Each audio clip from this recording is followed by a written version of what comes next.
Krásné nedělní dopoledne, všechny vás zdravím, omluvte zpoždění, technika nás nějak pozlobila. Začněme společně ty bohoslužby první písní 403, opět raní svít nastává.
Introit určený pro dnešní neděli, 16. neděli po svaté trojici.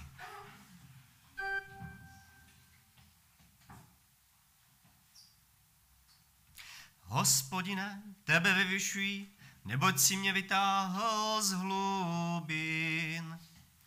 Nedopřál s mým nepřátelům, aby se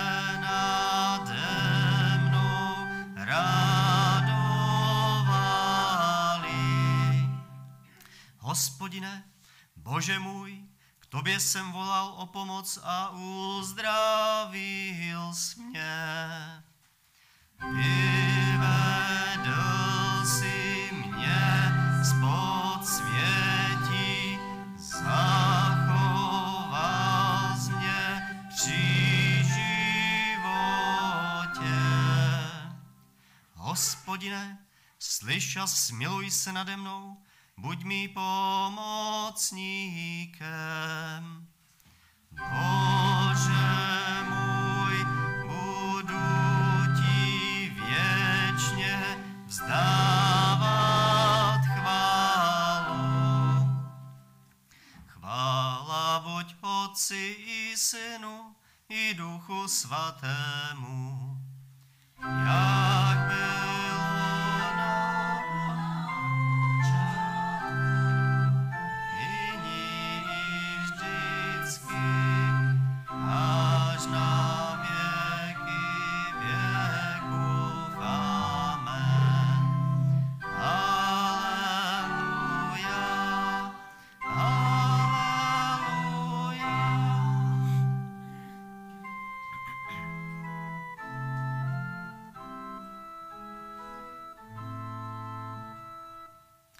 Pane, smiluj se, Pane, smiluj se. Kriste, smiluj se, Kriste, smiluj se. Pane, smiluj se, Pane, smiluj se nad námi. Chci vás přivítat heslem dnešní neděle, a to je z 2. listu Timoteovi. Ježíš Kristus zlomil moc smrti a zjevil nepomíjející život v evangeliu. Můžete se posadit. Máme za sebou možná náročnější víkend. Včera tady byla velká akce pro ženy a jsme možná někteří unavení, tak jsem rád za to, že jste dneska dorazili, za to, že můžeme sdílet i tu neděli s Pánem Bohem společně. A protože jsou mezi námi i děti, bude dneska i nedělní besídka, tak mi dovolte, abych se za ně také přimlouval i za tetu Janu, která je má dneska na starost. Pane Ježíš, my děkujeme za to, že jsou mezi námi děti, za to, že nám dělají v životě radost, a tak prosíme o to, aby si byl i dnes s nimi na nedělní besídce. Prosíme tě o tetu Janu, aby jí dal slova do úst, aby to, co jim bude říkat, aby zakořenilo v jejich srdíčkách. Amen. Budeme zpívat společně další píseň Mohutné milosti proudy a během toho můžou děti odejít na nedělní besídku.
Sláva na vysostech Bohu a na zemi pokoj, v lidech zalíbení.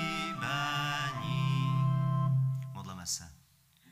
Pane Ježíši, my věříme, že v nás máš zalíbení a proto jsi obětoval, abychom my mohli být zachráněni. A tak promiň, že se někdy podle toho nechováme.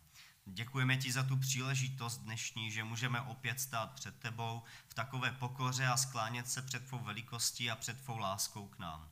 Prosíme, dotýkej se našich srdcí, dej, ať nás proměňuje tvoje milost. A prosíme nejenom za sebe, jak jsme tady společně se dneska sešli, ale i za ty, kteří tady nejsou, za ty, kteří jsou v práci, na cestách, kteří jsou nemocní.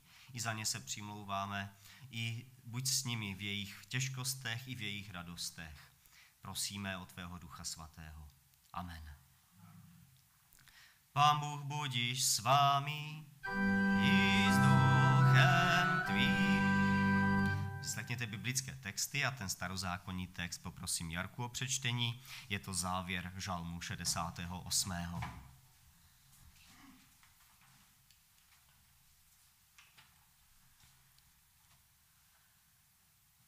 Království země, zpívejte Bohu, zapějte žalmy panovníku. Tomu, jenž jezdí po nebi, po nebi odvěkem. Hle, vydal hlas, hlas plný moci. Uznejte Boží moc, jeho vznešenost se klené nad Izraelem, jeho moc do mraků strmí. Bůh ze tvých svatyň vzbuzuje bázeň, Bůh Izraele. On dává moc a udatnost lidu. Požehnán buď Bůh. Novozákonní čtení je pak z 2. listu Timoteovi, z 1. kapitoly od 6. po 10. verš. Proto ti kladu na srdce, abys rozněcoval oheň Božího daru, kterého se ti dostalo vzkládání mých rukou. Neboť Bůh nám nedal ducha bázlivosti, nýbrž ducha síly, lásky a rozvahy.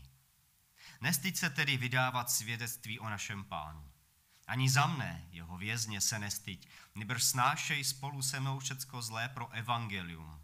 K tomu ti dá sílu Bůh, který nás spasil a povolal svatým povoláním ne pro naše skutky, nýbrž ze svého rozhodnutí a z milosti, kterou nám daroval v Kristu Ježíši před věčnými časy.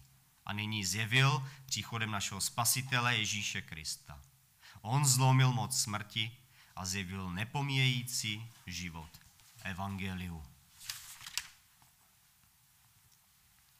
Budiš požehnán, Pane Ježíši Kriste. Sláva tobě, Jezu Kriste. Jako odpověď na slyšené Boží slovo vyznejme naši víru v trojediného Boha apoštolským vyznáním víry. Věřím v Boha, Otce všemohoucího, stvořitele nebe i země. Věřím v Ježíše Krista, Syna jeho jediného, Pána našeho, který se počal z Ducha Svatého. Narodil se z Marie Panny, trpěl pod Ponským Pilátem, byl ukřižován, zemřel a byl pohřben. Sestoupil do pekel. 3. dne vstal z mrtvých, stoupil na nebesa. Sedí po pravici Boha Otce všemohoucího, odkud přijde soudit živé i mrtvé. Věřím v Ducha Svatého, svatou církev obecnou, společenství svatých, hříchů odpuštění, těla z mrtvých vzkříšení a život věčný. Amen. Můžete se posadit a poprosím Laďu o oznámení.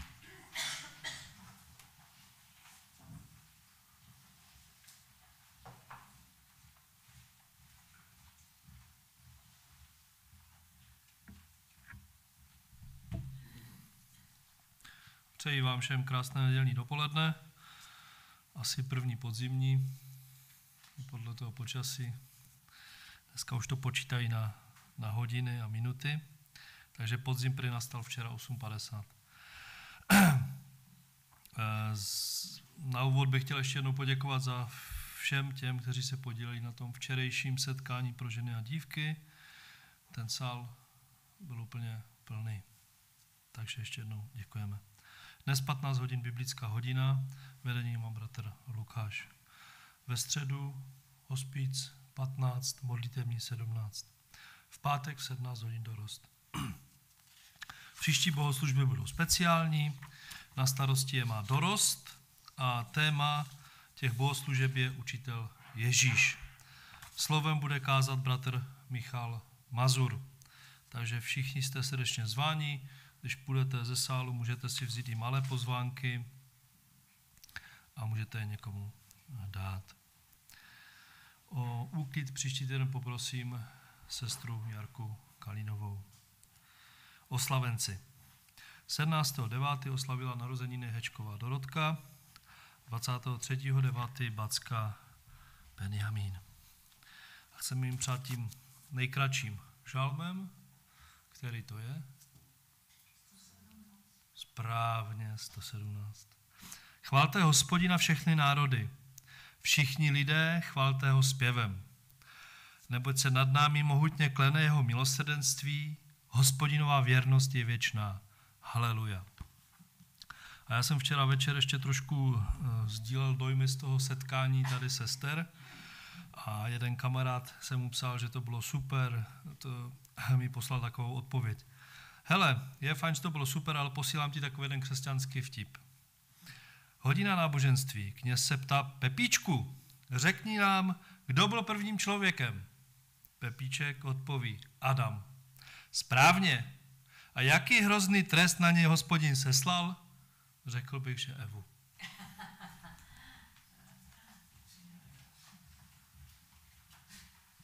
No nevím, jestli to byla zrovna perfektní koncovka za to, že jsme tady včera měli setkání pro ženy. Ale nebyly tady jenom ženy, já jsem měl možnost se toho zúčastnit a byli jsme tady aspoň 3 chlapy minimálně, takže já myslím, že pro mě osobně to bylo zajímavé slyšet svědectví, slyšet i přednášku od Miriam Prašilové, teda Sekijové teďkom, a bylo to povzbuzující určitě v mnoha ohledech. Pojďme pokračovat společně další písní. Hospodine, Bože Pane. 696.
Pokoj od Boha Otce, i Syna, i Ducha Svatého. Amen. Vyslechněte biblický text, na kterým se budeme zamýšlet, a pro dnešní neděli je určen ze Skutku apoštolů z 12. kapitoly prvních 11 veršů. V té době král Herodes krutě zasáhl proti některým bratřím. Mečem dal popravit Jakuba, bratra Janova. Když viděl, že si tím získal Židy, rozkázal zatknout také Petra. Byly právě Velikonoce. Zmocnil se ho, dal ho zavřít do vězení a hlídat 4 strážemi po 4 vojácích. Chtěl ho po Velikonocích veřejně soudit. Petra tedy střežili ve vězení a církev se za něj stále modlila k Bohu. Noc předtím, kdy jej chtěl Herodes předvést na soud, spal Petr mezi 2 vojáky, spoutan 2 řetězy, a stráže před dveřmi hlídali vězení. Najednou u něho stál anděl Páně a v žaláři zazářilo světlo. Anděl udeřil Petra do boku, vzbudil ho a řekl: rychle vstaň. A z Petrových rukou spadly řetězy.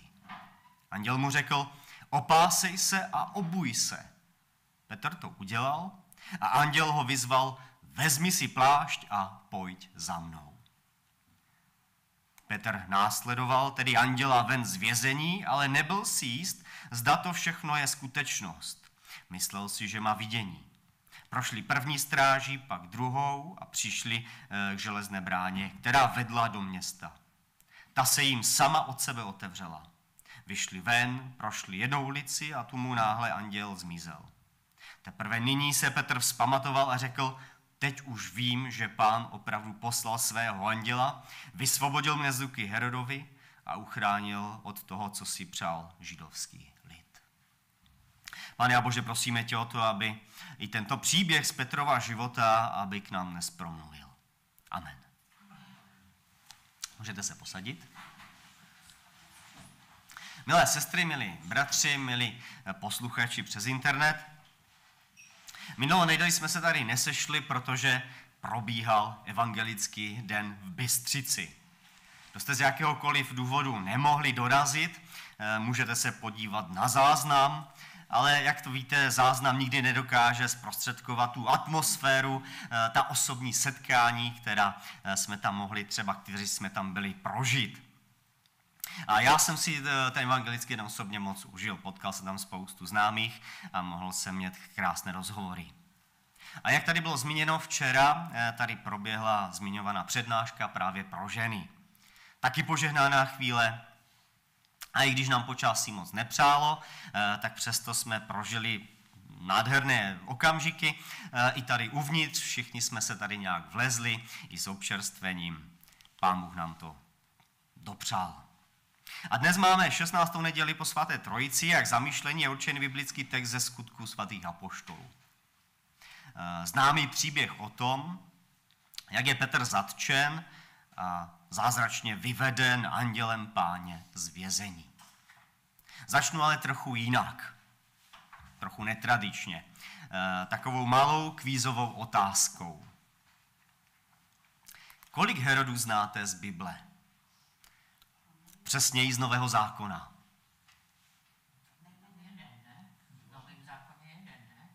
Kvízová otázka, je to určitě chyták, možná někteří víte, ale nechcete se hnedka prozradit, protože v Novém zákoně máme hned 3 muže toho jména. Vysvětlím. Ten první je Herodes Veliký, známý taky jako Herodes I, nebo Ukrutný. Vládl v Judeji právě v době Ježíšova narození a zemřel někdy v době právě, kdy se Ježíš narodil. Je mu připisováno právě ono vraždění betlémských nemluvňátek, které se odehrálo po tom, co se Ježíš narodil. Ale ze všech těch Herodů byl vlastně nejschopnější. Zapsal se do židovských dějin tím, že nechal přestavět jeruzalémský chrám, vybudoval také přístav Cezareu Maritima, pevnost Masadu a v jeskyni Patriarchu a mnoho dalších staveb. Byl taky i velmi schopný vojevůdce. Druhým Herodem je Herodes Antipas. Ten se narodil zřejmě roku 20 před naším letopočtem a žil až do roku 39 našeho letopočtu. Byl to syn toho Heroda Velikého. Vládl po Herodovi Velikém až do let 39, kdy zemřel. Podle Nového zákona nechal popravit Jana Křtitele. A podle Lukášova evangelia se setkal s Ježíšem Kristem před jeho smrtí. Je to ten Herodes, který se setkal s pánem Ježíšem. Kdo ho chtěl vyslýchat, ale nic se nedozvěděl. A tento Herodes Antipas založil město Tiberias jako své královské sídlo. A já se mu ani moc nedivím. Osobně jsem v tom městě byl, když jsem byl loni v Izraeli. Dokonce jsme tam několik nocí bydleli. Je to vlastně město nad Genezareckým jezerem. A je to vlastně celé město je v kopci, protože Genezarecké moře je 300 metrů pod hladinou moře, takže všechno ostatní kolem něho stoupá nahoru. A já si dovedu představit, jak v těch letních dnech se díval na tu krásnou hladinu toho jezera, nebo se dokonce možná v něm i koupal.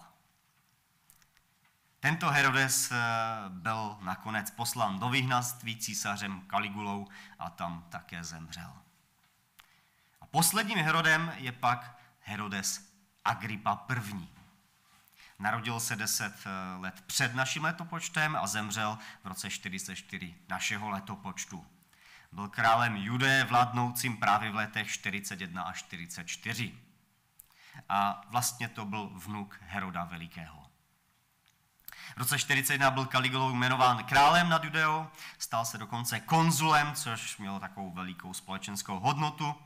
Přitom byl Agrippa ale pravověrný Žid, který se snažil prosadit více nezávislosti pro svoji zemi, ale v tom moc neuspěl. Panoval mírně a snažil se naklonit si Židy na svou stranu.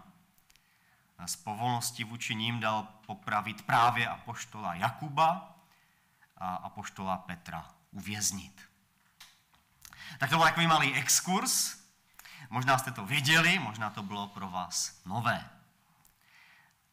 Právě ten poslední vnuk Heroda Velikého, tedy Herodes Agrippa, nechal uvěznit apoštola Petra.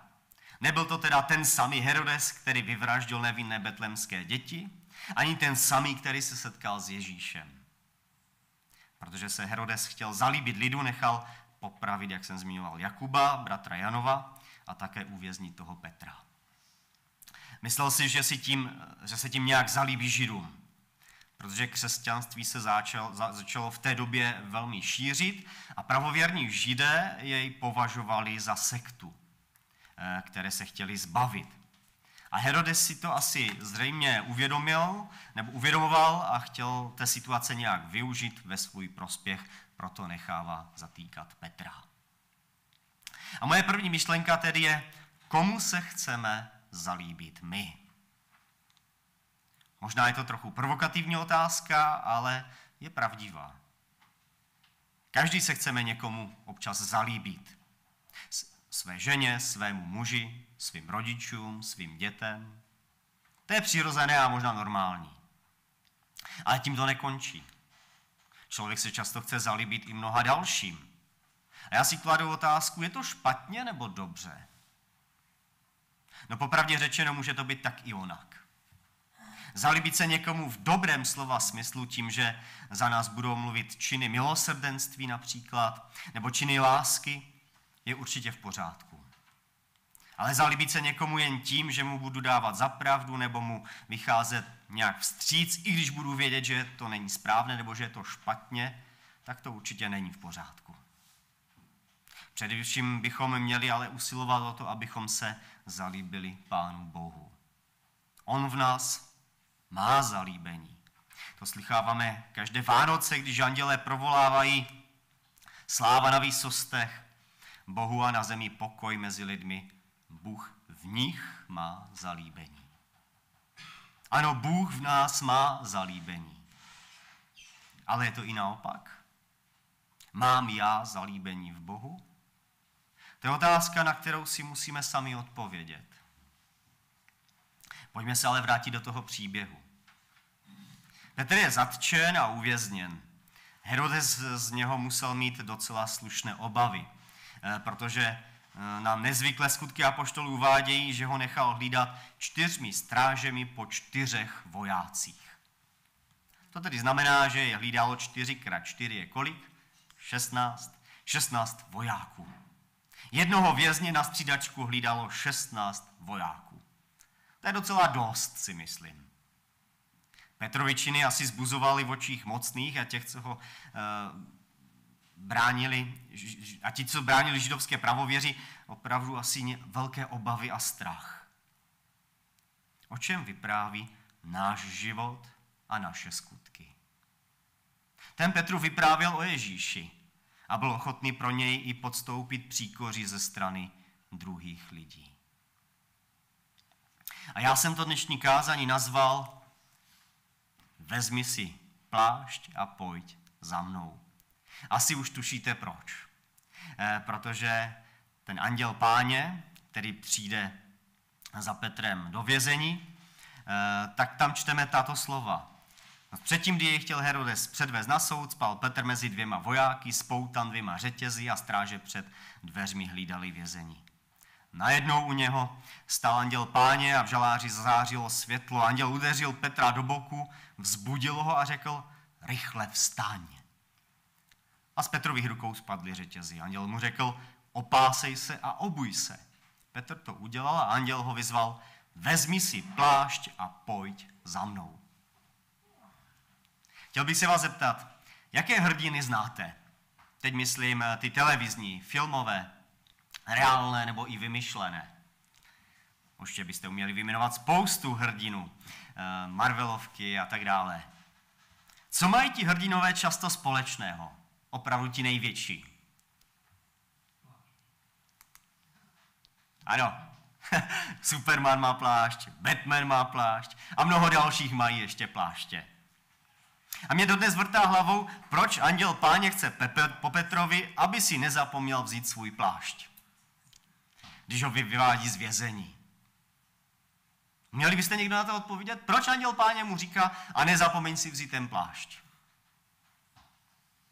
Že by se tihleti hrdinové inspirovali křesťanskými postavami, takovým Petrem, který si má vzít svůj plášť? Já jsem se nikde nedočetl, proč to měl udělat. V komentáři jsem vždycky našel jenom takové nějaké pragmatické důvody. Žádný hlubší význam. Přesto si myslím, že tato zmínka v Biblii není náhodná. V dobách apoštolů byl plášť často jediným majetkem, který vlastnili. Byli neustále na cestách a tak jim sloužil jako ochrana před horkem a večer zase mohl zahřát, když uléhali ke spánku. Byla to tedy věc, bez které se opravdu neobešli. Proto mě napadla další otázka, kterou bych chtěl, abyste si položili i vy. Co je pro mne oním pláštěm dnes? Pro mne. Bez čeho se opravdu neobejdu? Co všechno potřebuji ke svému životu? Na co jsem si už zvykl tak silně, že je to pro mne něco jako onen plášť? Je to mobil? Je to auto? Já mám takom auto v opravě u Ládě, tak si uvědomuji, jak jsem na autě závislý. Jsou to hodinky? Je to oblečení? Boty? Pro mě to jsou často třeba brýle. Já si život bez nich fakt opravdu neumím představit. A každý bychom si mohli tam doplnit něco, bez čeho se neobejdeme, co bereme opravdu za něco důležitého. Ale když jsem si tu otázku pokládal, tak jsem si uvědomil, že i já často bývám závislý na věcech, na kterých bych závislý být neměl. Protože to není něco, bez čeho bych se neobešel. A já nechci šáhat nikomu z vás do svědomí, je to vaše věc. Jenom jsem chtěl naznačit, že občas tím pláštěm, už to není jenom plášť, ale je to někdy celá almara rovnou. Celá skříň plášťů, o kterých si myslíme, že musíme mít pro svůj život. A my jsme zrovna tento pátek jsem měl slovo na dorostě a my probíráme modlitbu Otče náš. A já jsem měl právě výklad na tu pasáž chléb náš vezdejší dej nám dnes.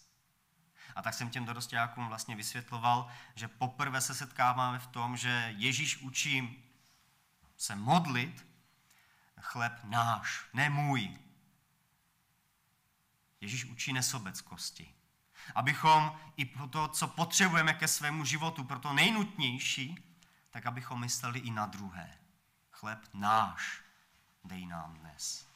A ten vezdejší je taky jako to, že to, co potřebujeme pro ten den, dej nám. Mně se v tom příběhu o tom Petrovi líbí ještě jedna scéna. V 7. verši je napsáno: najednou u něho stál anděl Páně a v žaláři zazářilo světlo.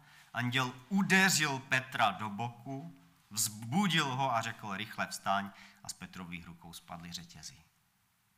Anděl Páně udeří, já si to vybavuju, skoro jakoby kopne do Petra, do Petrova boku, aby ho vzbudil. Musím říct, že i mne párkrát Pán Bůh už kopl takhle do boku, abych se probral. Uvědomil si, že jsem otrokem nebo vězněm něčeho, čemu bych neměl sloužit. Že mě něco spoutalo, možná znehybnilo. A všichni jsme to určitě ve svém životě zažili. Že jste si uvědomili, že je tu něco, co vás poutá, co vás svazuje, že se cítíte být toho vězní. Jak osvobozující pocit to byl, když vám Ježíš otevřel oči a vy jste to mohli vyznat a být opět svobodnými. To je to, co bych chtěl zmínit úplně na samotný závěr. Bůh v nás má zalíbení a proto nás chce osvobodit. Stačí si jen uvědomit, co je pro mne to nejdůležitější. Vzít si to a vydat se na cestu následování. Zbavit se těch okovů a vykročit. A to přeji sobě i vám. Abychom měli sílu vzít si to, co opravdu potřebujeme pro svůj život. Zbavit se těch věcí, které nás svazují. zažít znova ten pocit svobody. Pocit, který může nabídnout jedině Pán Ježíš Kristus. Přeji to každému z nás. Amen. Pane a Bože, my ti děkujeme za ten dnešní příběh. Za to, že jsem si mohl já uvědomit, že v mém životě spoustu věcí, které nesvazují, na kterých jsem závislý víc než je zdrávo. Děkuji ti za to, že jsem se mohl znova zamyslet nad tím, že to nejdůležitější seš ty sám. Že se mám spoléhat na tebe vždy a ve všech okolnostech. A ti děkuji za tuhletu lekci. Já věřím, že je to lekce pro nás všechny. Abychom znova ti vyznali, že ty jsi tím nejdůležitějším v našem životě a že se chceme spoléhat na tebe vždy a za všech okolností. A tak prosíme, dej nám tu sílu být tvými učedníky, následovat tě. Amen. Přijměte jí požehnání. Milost našeho Pána Ježíše Krista, láska Boží a přítomnost Ducha Svatého se všemi vámi. Amen. Budeme pokračovat společně další písni o tom, že máme jednoho přítele a že se na něho můžeme spoléhat. Mám já přítele.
Svatým vzbuzuje bázeň.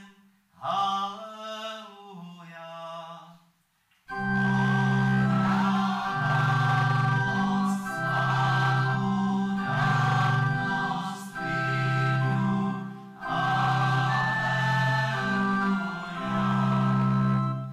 Já poprosím Karla o přímluvné modlitby.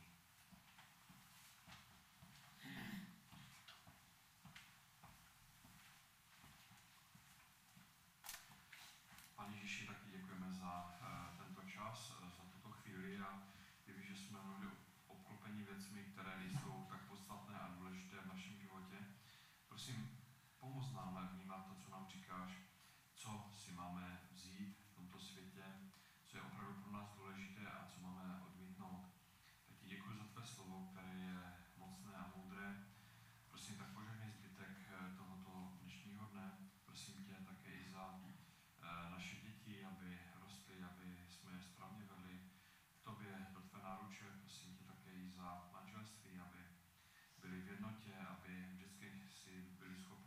společnou cestu k sobě i k tobě.